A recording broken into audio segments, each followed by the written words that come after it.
Setembro Dourado é um mês dedicado à conscientização do câncer infanto-juvenil. E existe um motivo muito especial para trazermos esse tema.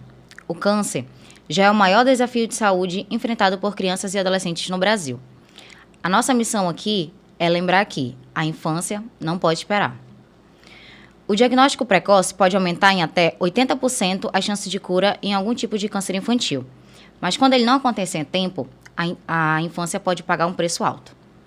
Hoje eu recebo aqui a doutora Renata Lemos. Ela é hematologista pediátrica do Hemoam, professora universitária e pesquisadora. É um currículo grande, né? Hoje a gente conversa sobre leucemia em crianças e os sinais de alertas que muitas vezes passam despercebidos. Setembro é um mês para dar voz às famílias, para honrar cada criança que luta e para reforçar a importância do diagnóstico precoce. Esse episódio é um convite para você olhar com mais atenção para os sinais e lembrar que a informação também salva a vida.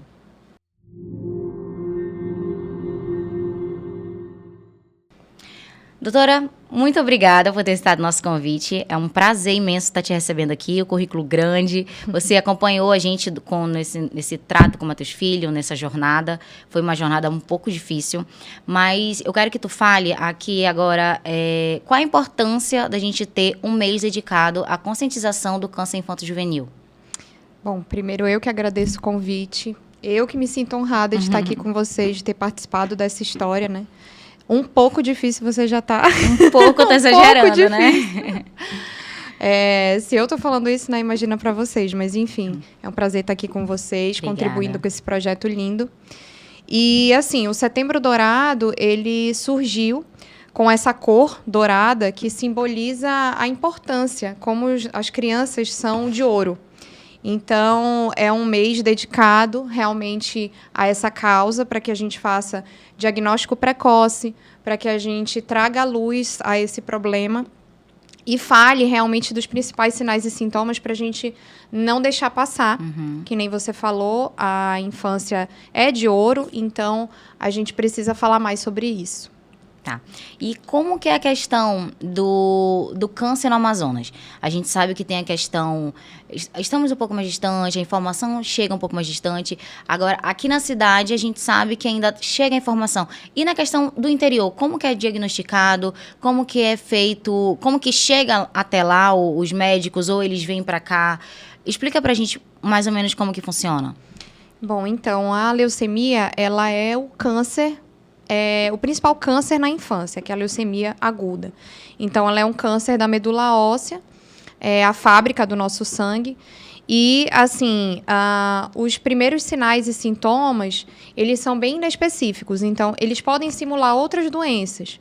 Então, a gente sempre alerta em relação a quadros de anemia mais arrastados, aquela criança pálida que não quer brincar, não quer comer, ou surgimento de manchas roxas sem ter tido nenhum histórico de trauma. Também o surgimento de gânglios, que são aquelas famosas ínguas que a gente chama, que são adenomegalias. Então, aumento também do volume abdominal, que é um indício de que pode estar tendo um crescimento de órgãos ou alguma massa ali dentro da região do abdômen. E, claro, o primeiro exame que costuma ser feito é um hemograma. Então, é o exame mais simples e que pode te dar algumas pistas se está acontecendo alguma coisa ali, realmente a nível, por exemplo, falando de leucemia, a nível da medula óssea. E, assim, a gente tem uma peculiaridade aqui no Amazonas que é realmente essa situação geográfica.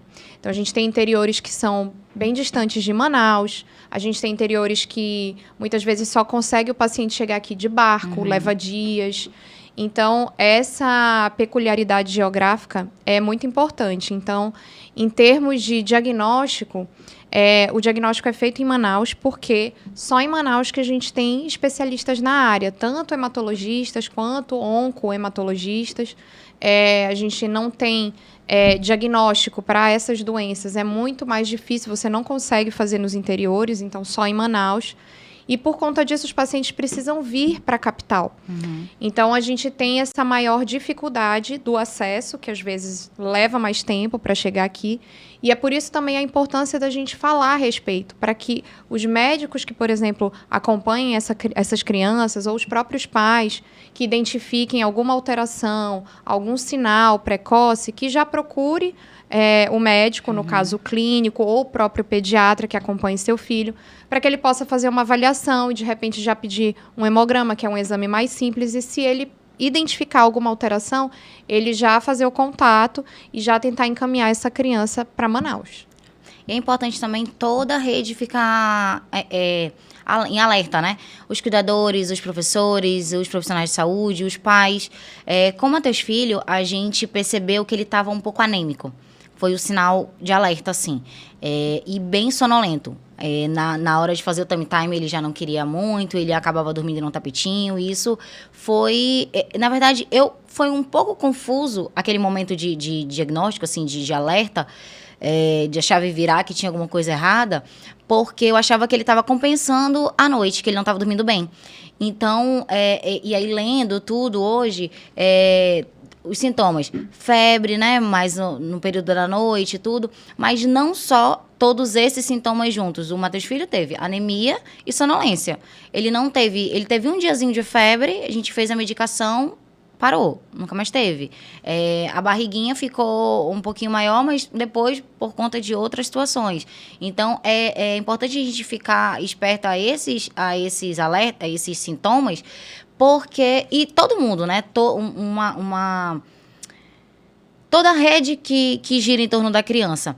Mas outra coisa que eu te perguntar, não é muito comum pedir hemograma, nem tomografia, nem esses exames de bebês. Acho que a partir de 1 ou 2 anos, eu não sei exatamente. E como que a gente consegue, porque hoje eu penso assim, se eu tivesse, né, o meu próximo filho, como que vai ser o meu estado mental? Será que eu vou querer ficar fazendo exames toda hora e tudo mais? Então, como que a gente consegue alertar esses pais? Notou alguma diferença? O que faz? Fala com o pediatra? Como que... Por isso que a gente conversou, né, que o caso do Matheus, ele realmente foi um caso, assim, de muita raridade. Uma criança com menos de 6 meses, que a gente vai ter uma dificuldade muito grande realmente de notar esses sinais. Então, por isso que a gente sempre conversou, né? Não há culpa de pai, de mãe, né? Ou de ter deixado passar nada. Até porque o câncer na infância você não consegue prevenir. Então, é uma coisa que por isso que a gente trabalha no diagnóstico precoce. Porque como é multifatorial, a gente não tem uma causa ainda única, definida. É claro que contato com radiação, ou, por exemplo, na gestação, uso de drogas, álcool, enfim, pode influenciar, mas não tem uma causa única. Então, o que a gente tem que trabalhar é realmente o diagnóstico precoce com os primeiros sinais. E no caso do Matheus, como ele era um bebê muito pequeno, a gente ainda não tem uma criança que consegue se expressar, né? Falar que ela está cansada, falar que ela está diferente, que ela está sentindo alguma coisa. Então, é muito realmente ali no olhômetro. Então, os pais já percebem, né? Que nem você comentou. Não, já percebi que quando ele ia fazer o tummy time, ele já cansava mais fácil. Então, isso já é um sinal que realmente te chamou a atenção, né? Os pais são os que mais conhecem o filho, convivem com ele. Então, assim, qualquer alteração, eles vão perceber, né? Eles vão notar. E, assim, a gente que trabalha na pediatria aprende a valorizar sempre a queixa dos pais. Porque é isso, eles são as pessoas que mais conhecem o filho.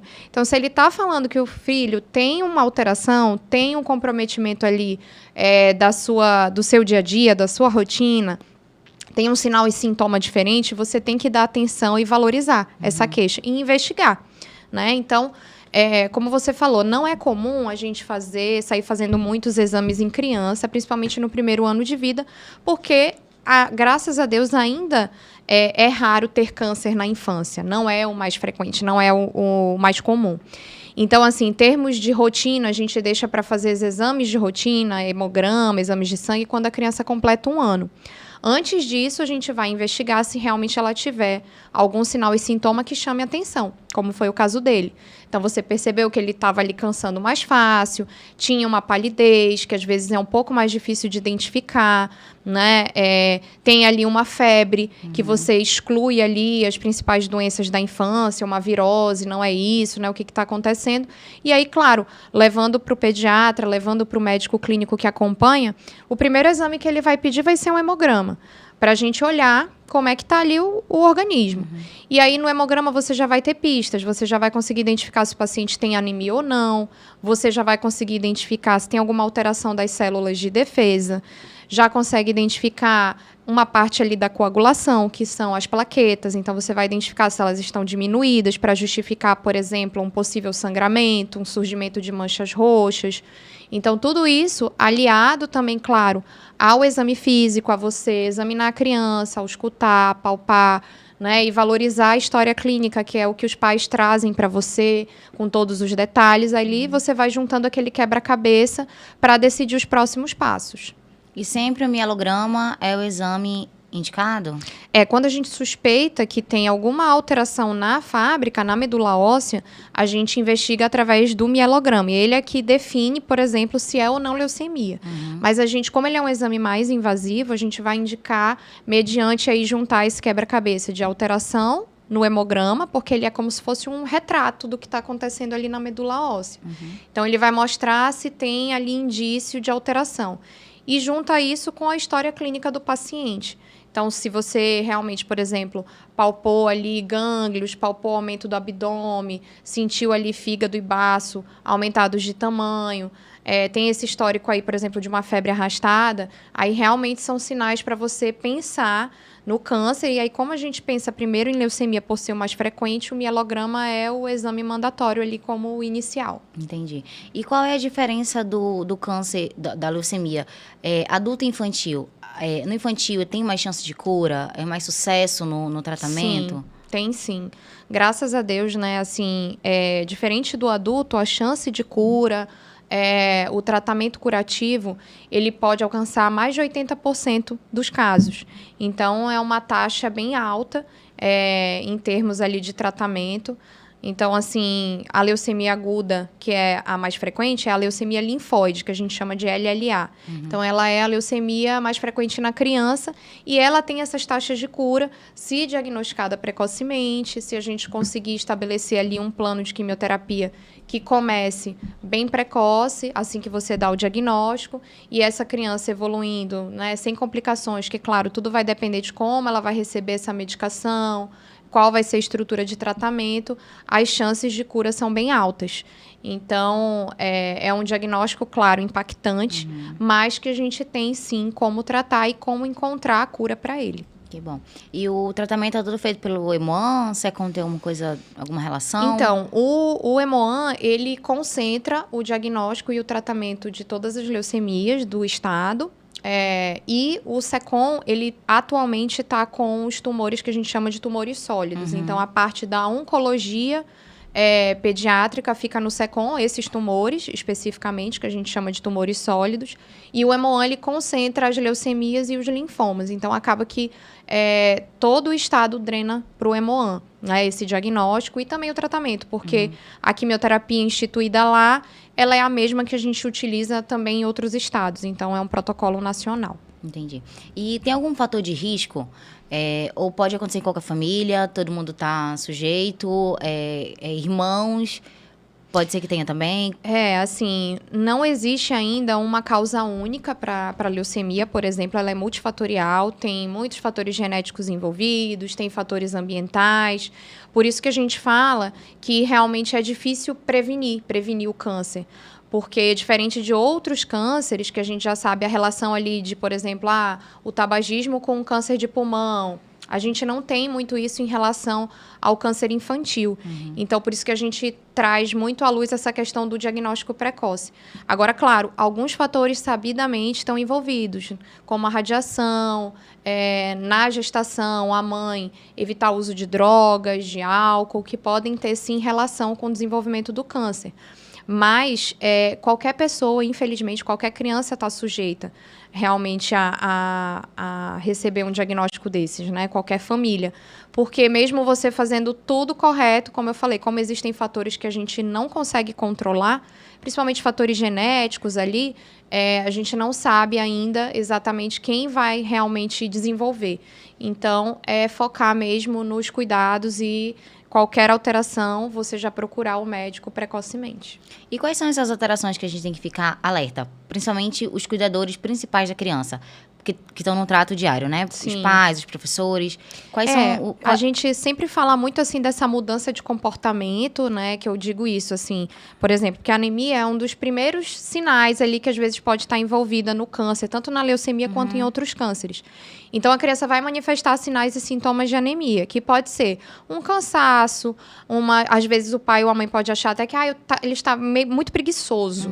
Mas essa preguiça, ela está, assim, realmente relacionada à falta de sono, ou realmente você está notando que essa criança está mais cansada facilmente, teve mudança na cor ali, tem mais palidez, não quer brincar. Então, criança maior que... Para eles tudo é festa. Então, se você vira uma criança que de repente mudou esse comportamento, não quer brincar, não quer interagir com os amiguinhos, realmente se mostra mais cansada naquelas atividades que ela adorava fazer, que ela sempre estava fazendo. Então, é uma coisa que chama atenção.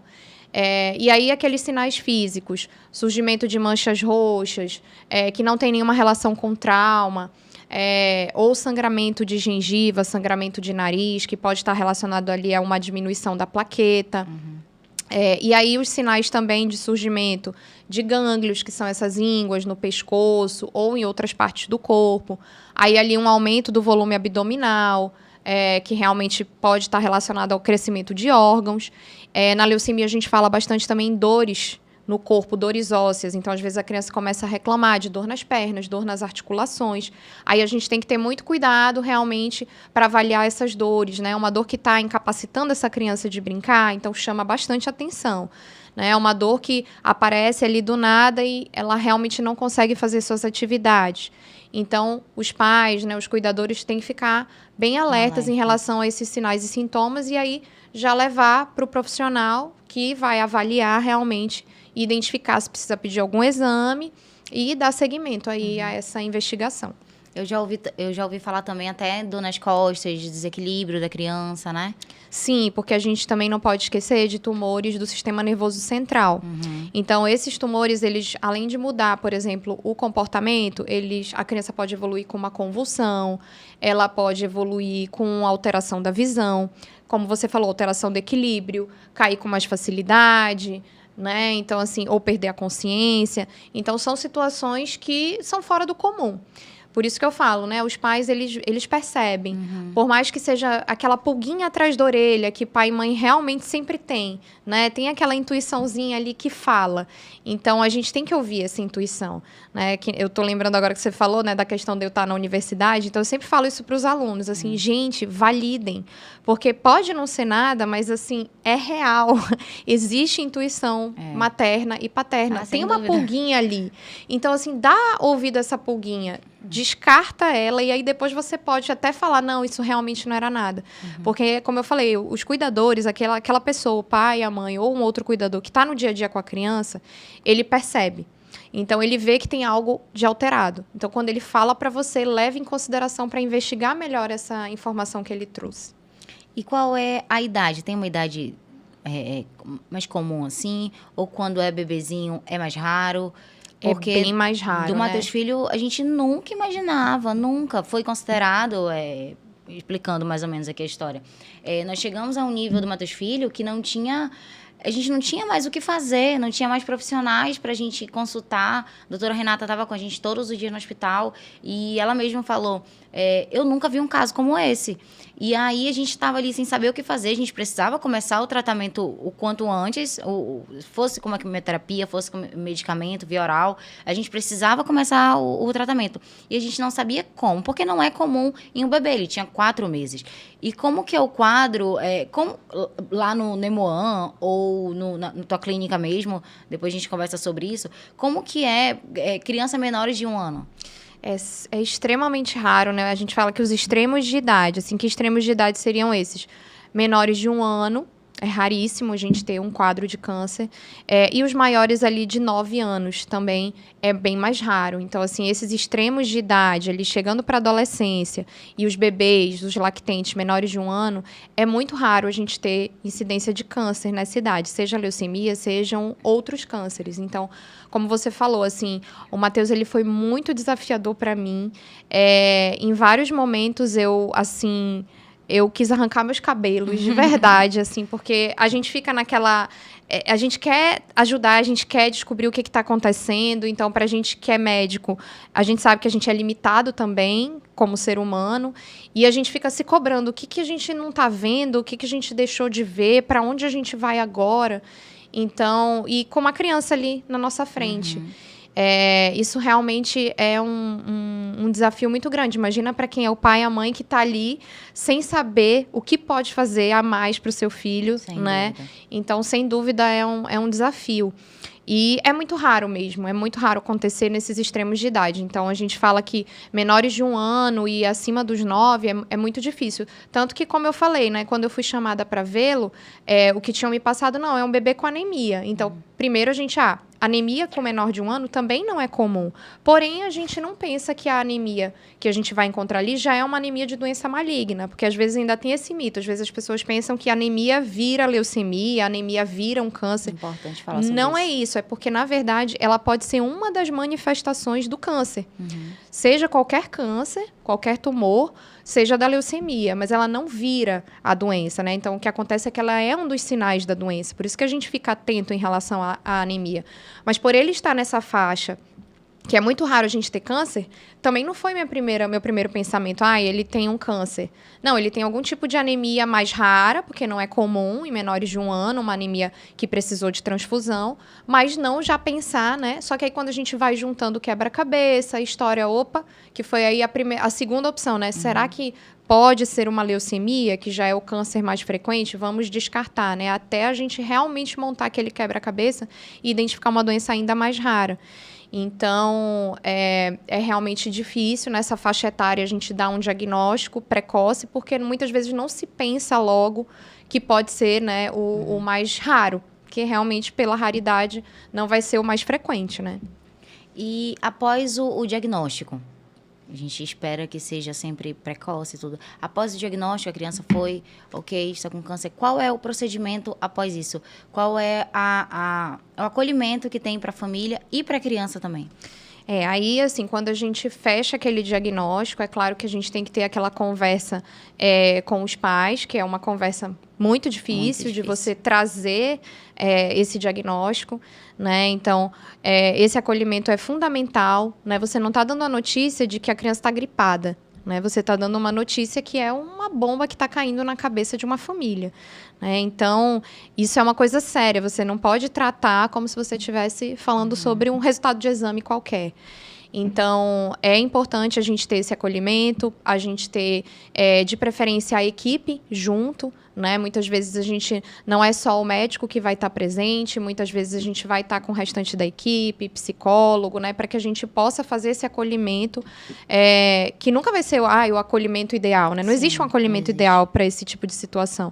O que existe é realmente você acolher o que surgir ali naquele momento, todas as dúvidas, tudo que surgir em termos de programação também. E assim que a gente dá o diagnóstico, imediatamente o ideal é que você comece precocemente o tratamento quimioterápico, né? Então, a quimioterapia, quanto mais cedo você começa, melhora o prognóstico, justamente por isso que a gente não leva muito tempo para iniciar. Em geral, é com a criança internada, porque são medicações que a gente ainda vai ver como o organismo vai receber, ela vai precisar de um suporte, então, muitas vezes, hidratação, medicação para vômito, para enjoo. Então, a criança, em geral, ela vai começar esse tratamento internada.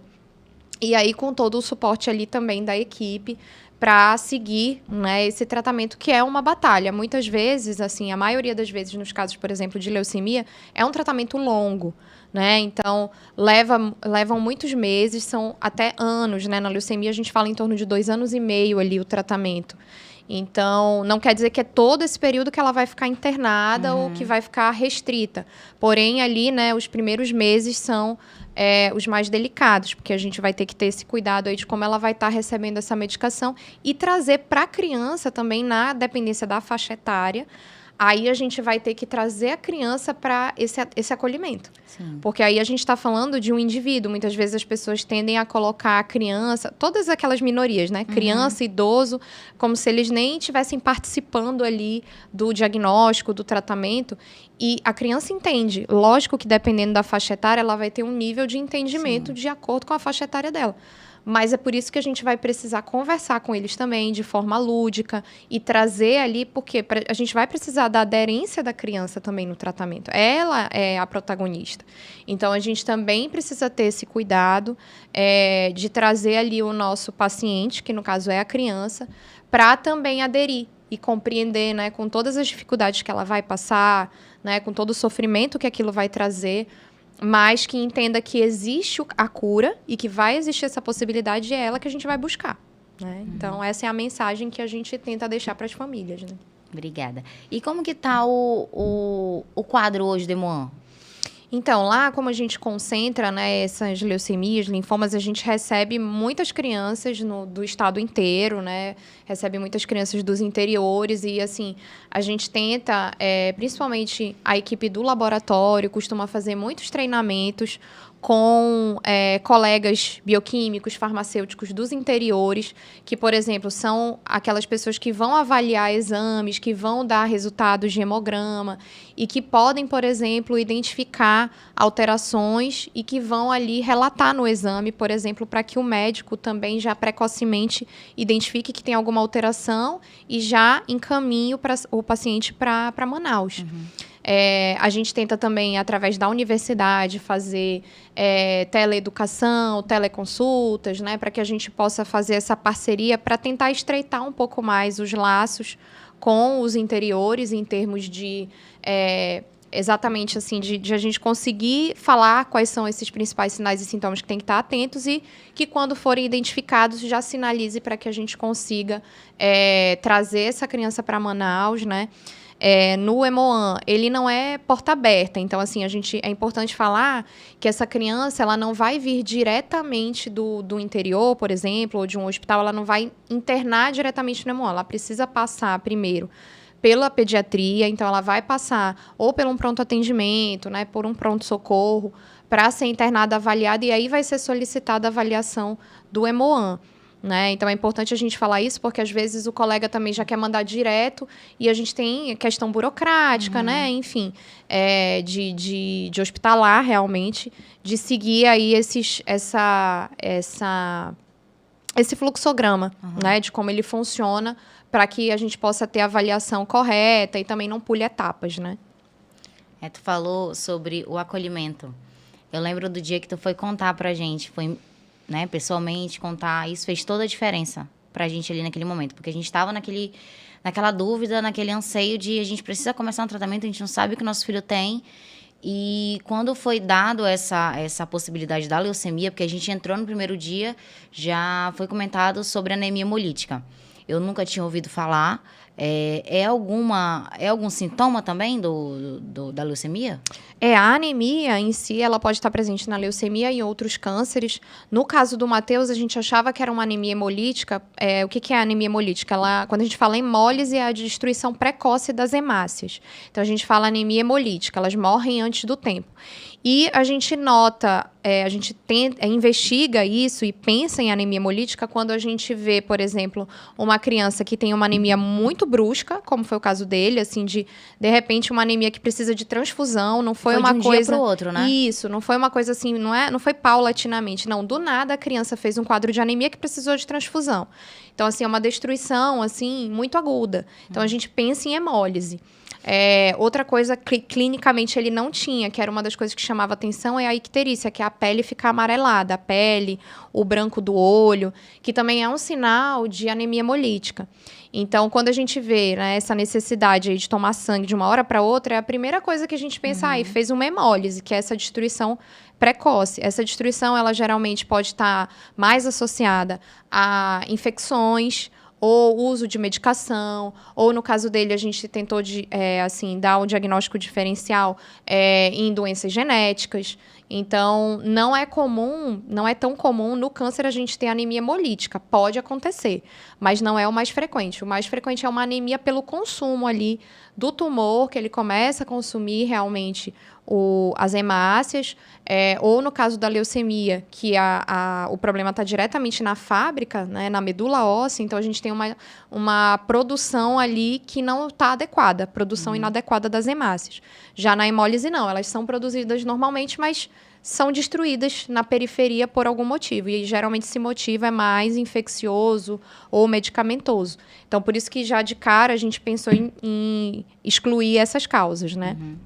E depois que a gente foi vendo a evolução e identificando ali que algo não estava batendo, né? Tem uma hemólise, mas assim, não tem icterícia, não tem todos os sinais para fechar uma hemólise, né? E aí, o que é mais? Aí a gente vai vendo que vão aparecendo outros sinais e sintomas e esse quebra-cabeça vai começando a ser formado de uma outra maneira, né? Exatamente. E se a gente não tivesse saído, a gente teria continuado sem respostas, né? Porque você já estava no nível que... Já tinha uma limitação, Já tinha, exatamente. Que aí é o que a gente fala do nosso estado, que a gente ainda tem algumas dificuldades logísticas também para diagnóstico. Importante falar né? sobre Não isso. é só a parte geográfica, mas a gente sabe que, apesar de a gente ter melhorado bastante, o nosso estado tem aí um arsenal, por exemplo, de medicações que você consegue ter acesso, mas muitas vezes essa questão logística de conseguir realizar o exame, né? Como você falou, a criança não pode esperar, mas às vezes o exame não está disponível hoje, só vai estar disponível daqui, sei lá, 3 dias, uma semana.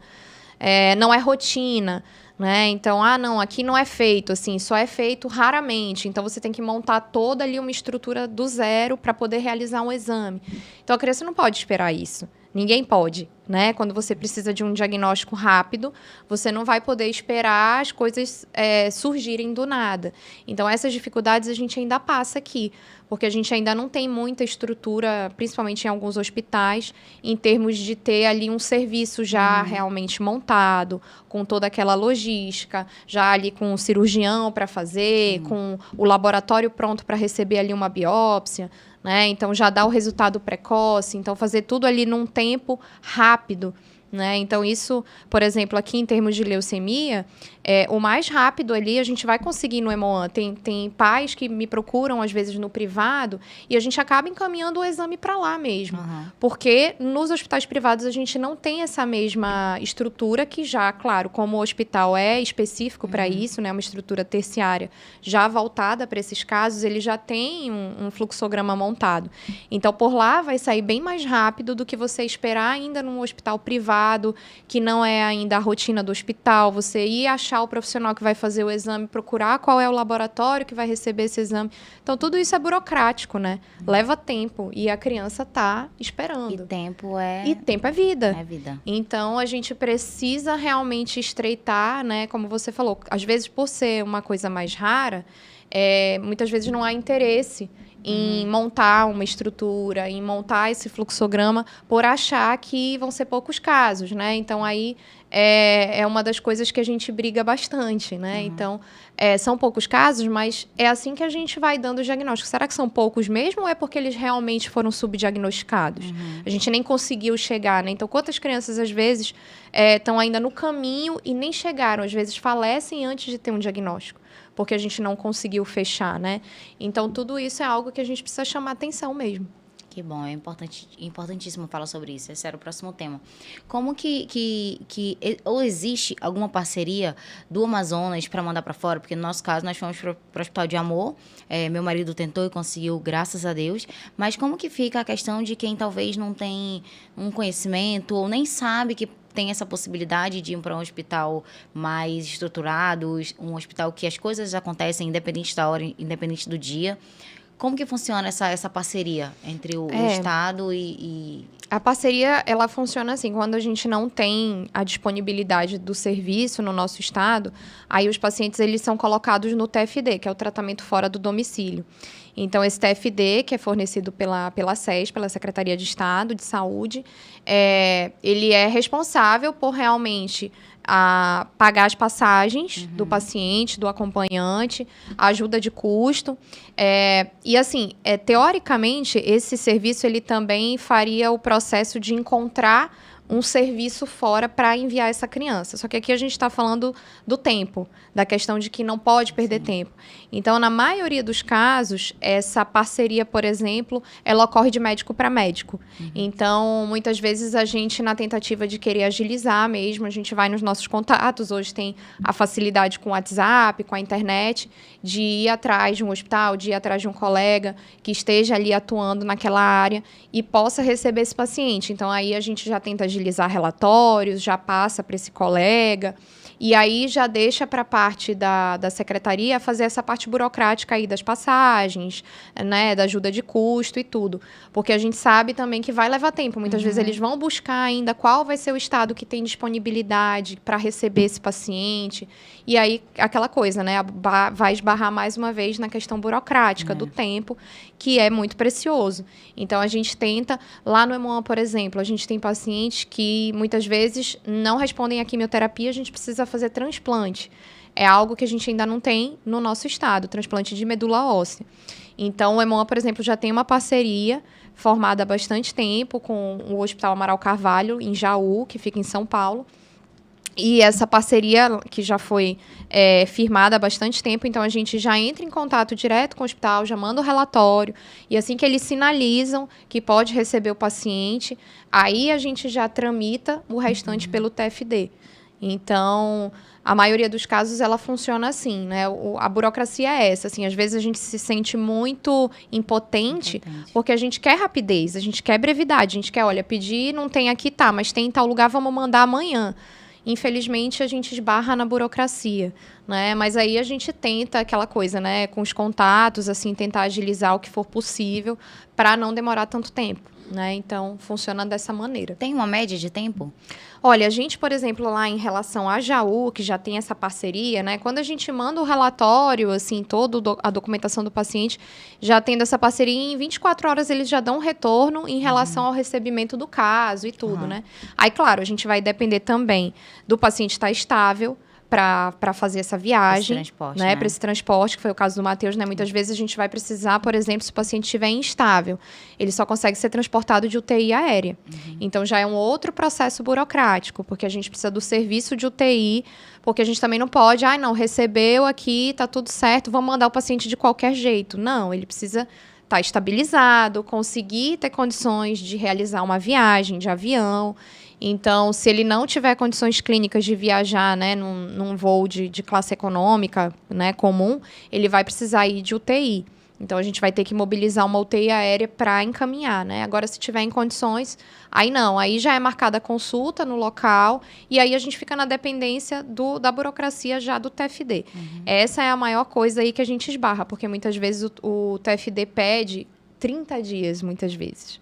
30 dias para poder mandar o paciente, né? Então, é um tempo que, dependendo ali, por exemplo, quando a gente está falando do transplante, que a gente está organizando a vida do paciente, em geral, a gente pede logo esse relatório, porque a gente sabe desse período que vai ter, mas é um período que a gente consegue manejar com as medicações, com quimioterapia, né? Então, esse período aí de 30 dias já é uma média que a gente trabalha antes, mas já se precavendo.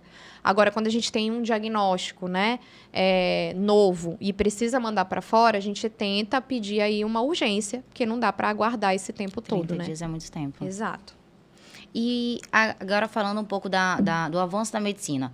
A gente fez com ele o teste do pezinho. Não é detectado, não é um alertazinho, não tem nada que possa ser, olha, isso aqui tá diferente, eu posso levar para pediatra.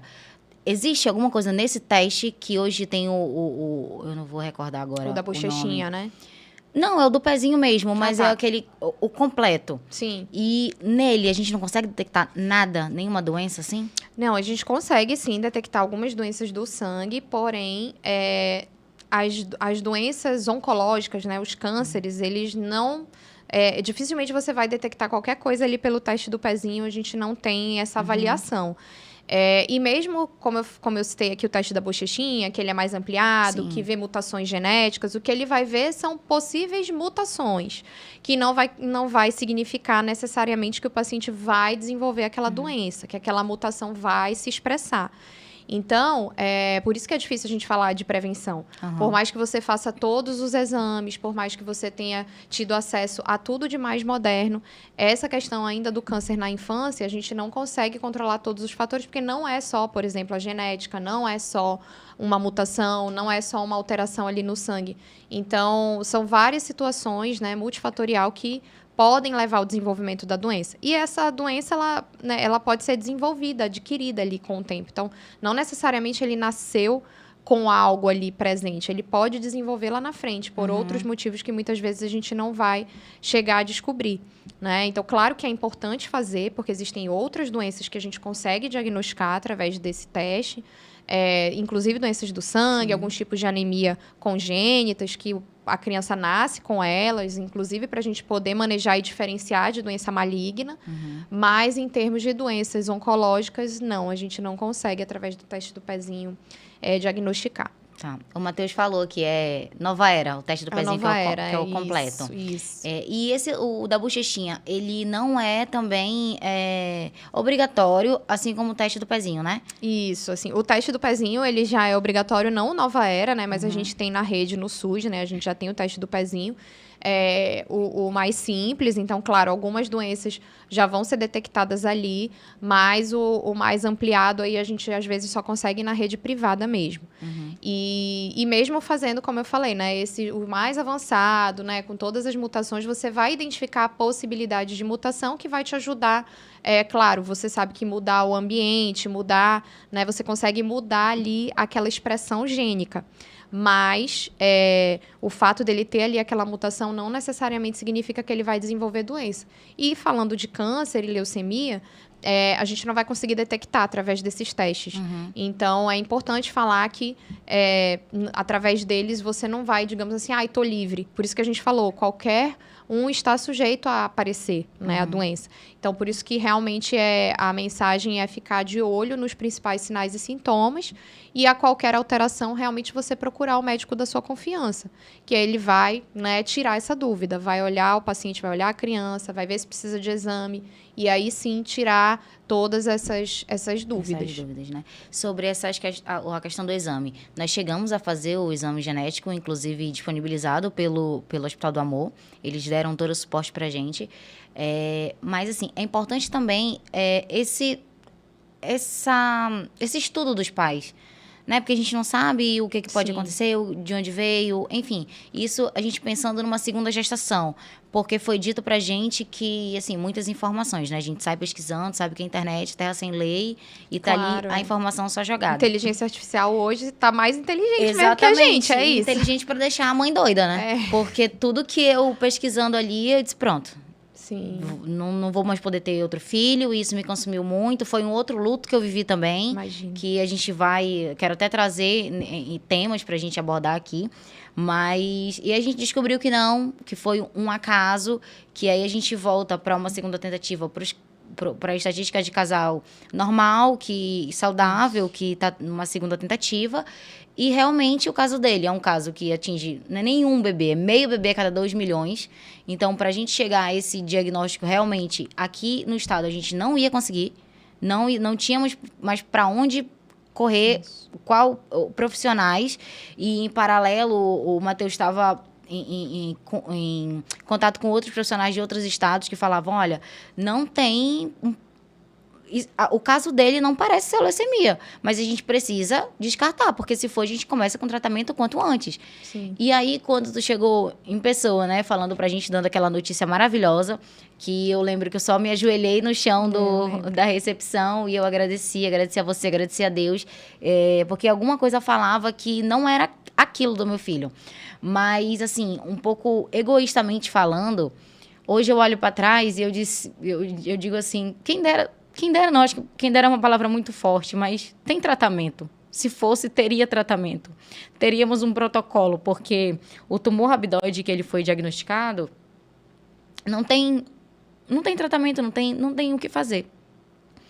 eu pesquisando na literatura, só tem 26 casos publicados e realmente não tem. Os médicos de São Paulo, eles falaram assim, olha, a gente pega um caso e não tem, vamos por aqui, porque não existe um protocolo para esse tipo.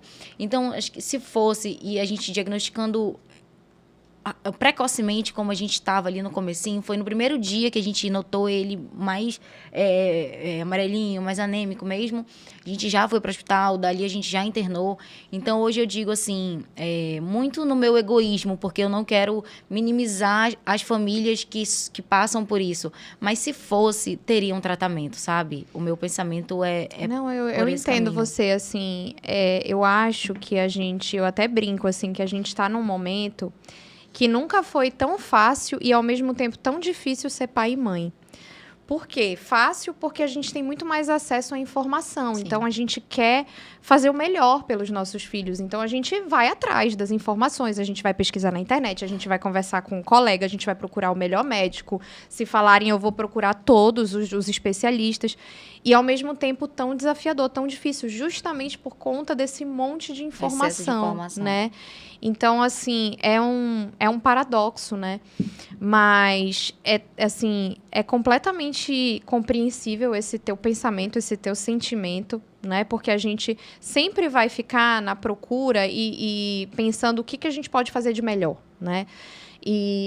Mas, assim, o que eu até falei sempre para vocês, né? Que vocês tenham o coração tranquilo, porque são aquelas coisas que a gente não tem controle. Sim. Né? A gente tem poucas coisas, na verdade, no nosso controle. Eu tô falando isso e uma controladora real e assumida. Então, eu sei o quanto é difícil a gente entender que tem coisas que a gente não controla, né? Então, talvez, né? A gente não sabe. Igual você falou, né? A gente passa muitos casos, assim, eu não vou dizer, nossa, tenho uma experiência gigante, porque eu também não tenho tantos anos assim, mas já tenho alguns anos na área, já tem mais de 10 anos que eu trabalho com isso. E aí eu já vi várias histórias, várias famílias, e assim, eu já vi várias histórias que a gente realmente se engana, no sentido de, eu aposto que vai acontecer X coisa. E, gente, acontece Y coisa. Você olha e fala assim, gente, eu realmente não sei nada, não controlo nada, não, né? Porque você acredita que, olha, eu vou fazer isso aqui porque está escrito na literatura, ou eu vi no livro, ou eu vi assim, e vai acontecer assim. E aí vem o fator humano, né? Que muda tudo, vem algo que a gente não sabe o que é, e esse desfecho vem por outro caminho. Então, são aquelas coisas que a gente não sabe o porquê que acontece, mas a gente sempre vai se perguntar o porquê. O que isso poderia é natural. ter feito. E eu acho que é por aí mesmo. Eu acho que isso não é errado. É só, pelo menos, a gente deitar depois e ter aquela cabeça tranquila de que o que estava dentro do meu alcance eu fiz, e o que eu não fiz foi porque eu não sabia, né? Então, eu acho que isso aqui pode trazer um pouco de paz, assim, para o nosso coração. Agora, claro, eu acho que só o fato de vocês estarem fazendo esse movimento, esse projeto lindo, assim, que é igual você falou. Tá, é raro, a gente não sabe, mas vamos trazer à tona, porque será que, igual você falou, será que só são 26 casos, né? Será que outros não foram vistos, não foram pensados nisso, né? E aí, com o tempo, assim como a gente foi vendo várias coisas na medicina avançarem, né? Vão surgindo novidades. E aí, igual eu falei, né? A dificuldade é essa, né? Hoje a gente ser pai e mãe tá com muita cobrança, porque a gente quer ser, sim, fazer tudo, quer fazer o melhor, quer ser perfeito, mas isso é impossível, né? Só Deus mesmo é perfeito. Então, a gente, né, vai tentando ali trabalhar na humildade para caminhar ali, ver o que está dentro das nossas possibilidades. Então, eu entendo perfeitamente esse seu pensamento.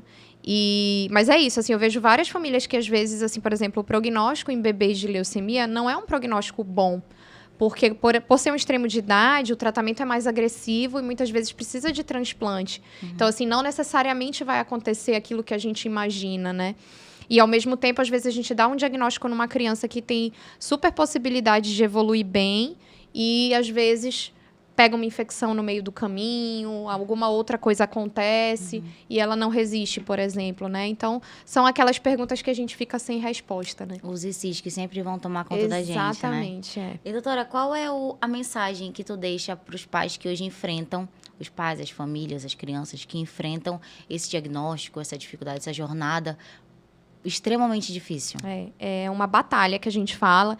E tem uma frase que a gente coloca muito lá no Emoan, que eu acho que ela faz muito sentido a gente falar agora, que é isso. Se tiver 1% de chance, a gente vai ter 100% de esforço. Então, não há ali uma desistência, né? A gente vai persistir. Então, o recado é que vão ter momentos muito difíceis, muito desafiadores, e que você vai querer desistir, que o medo vai tomar conta, mas a gente tem que se agarrar às possibilidades e fazer o que está dentro do nosso alcance, dentro do tratamento, dentro do que a medicina oferece ali de ciência, de mais moderno, né? E acreditar, né? Acreditar que você vai se esforçar, você vai fazer sua parte, né? E o restante a gente vai deixar com Deus, né?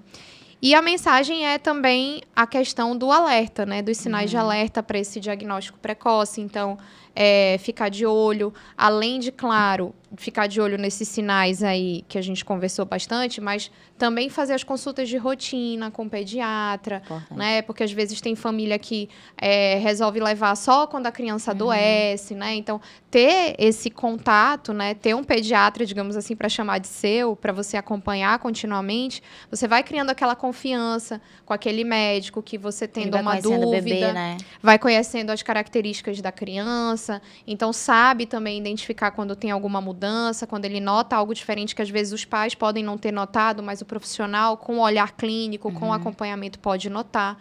E aí, em caso de dúvida, buscar essa pessoa de referência para que possa justamente dar continuidade ali a uma investigação. Obrigada. Renata, agora eu quero pedir para deixar o teu contato, como que a gente te encontra. Bom, então, assim, no Instagram, eu tenho um Instagram que é @DRA, né, doutora, DRA, _ Renata Lemos. Atualmente, eu atendo, além do Emoan, no SUS e de ser professora universitária, eu também atendo na Clínica Pé de Moleque, né? Então, quem precisar, eu estou aí à disposição. Obrigada, doutora. Foi um prazer te receber mais uma vez. Estava com saudade. Eu quero te receber mais outras vezes aqui para a gente falar. Eu acho muito importante a gente realmente trazer um assunto que é pouco falado. Eu não sei se é um pouquinho fora da minha bolha, mas eu quero trazer, porque quando a gente engravida, a gente quer estudar sobre tudo, né? Estuda sobre amamentação, sobre enxoval, mas vamos estudar sobre as doenças também, os sinais de alertas, o que pode... Claro. Qual é o sinalzinho de alguma coisa que está errada com a criança e ficar realmente esperta, como tu falou. Os professores, o pediatra, os pais ali no trato diário com a criança, que isso faz diferença o diagnóstico precoce. Eu que agradeço, né, mais uma vez esse teu convite. Foi um prazer para mim participar. Como eu falei, eu acho essa iniciativa maravilhosa. Espero que dê muitos bons frutos. Amém. Desejo tudo de muito maravilhoso para vocês. Obrigada. Aqui a gente termina o nosso 4º episódio com a doutora Renata. Obrigada. Tchau, tchau.